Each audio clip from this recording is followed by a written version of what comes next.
Now let's get started with the MCQ session of the chapter number 3 of the CA Inter-Audit Test and Knowledge के questions है, ठीक है. First question से start करते हैं. Question number 1, which of the following is true regarding the materiality. ठीक है, तो मैटेरियलिटी से रिगार्डिंग में क्या ट्रू है. It is affected by the nature of an item. It is affected by the nature of an item.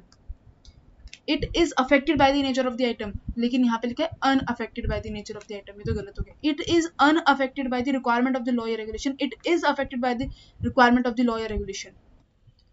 Next कहते हैं it is not a matter of the professional judgement. Materiality is a matter of the professional judgement. It is not always matter of size. Yes, सही है. Even a small misstatement, अगर कोई छोटी छोटी miss statement होगी तो वो आगे जाके बहुत बड़ा फ्रॉड बन सकती है. Question number 2. The operations of a company are automated substantially. Which of the following statements is most appropriate in this respect? Automated substantially. The operation of the company are automated substantially. ये हमसे ना most appropriate पूछ रहा है, ठीक है. It results in the complex business environment. सोचो automated हो जाते हैं तो complex environment होगा. ये ही सही है. सिंपल बिजनेस नहीं चलेगा. Automation no relationship with the complexity. Complex environment में ज्यादा ऑटोमेटेड जो होता है वो यूजफुल होता है.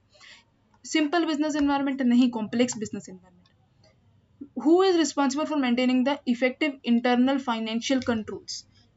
Effective internal financial controls. यार इंटरनल फाइनेंशियल कंट्रोल से तो मैनेजमेंट ही आएगा, ठीक है. Which of the following is not a risk to the company's internal control due to its IT environment? बताओ कौन सा रिस्क नहीं है. सोचो मेरे को बहुत ज्यादा डेटा लॉस हो जाता है, ये रिस्क है. Inability to access the data when required, ये भी रिस्क है. Unauthorised access to the data, ये भी रिस्क है. लेकिन processing the large volume of data, it is not a risk, ठीक है. Which of the following is not an example of the general IT controls. General IT controls का कौन सा example नहीं है. Disaster recovery plan, batch preparation, data security. सोचो ना, ये तो जर्नल आईटी कंट्रोल है, ये भी जर्नल आईटी कंट्रोल है, ये भी जर्नल आईटी कंट्रोल है.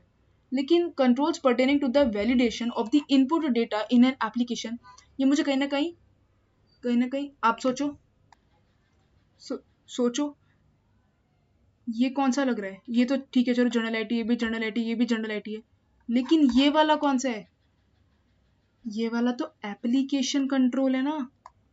एप्लीकेशन कंट्रोल कहते नहीं, जो edit checks and the validation of the input data in an application, तो it is an application control, ठीक है. Thank you very much.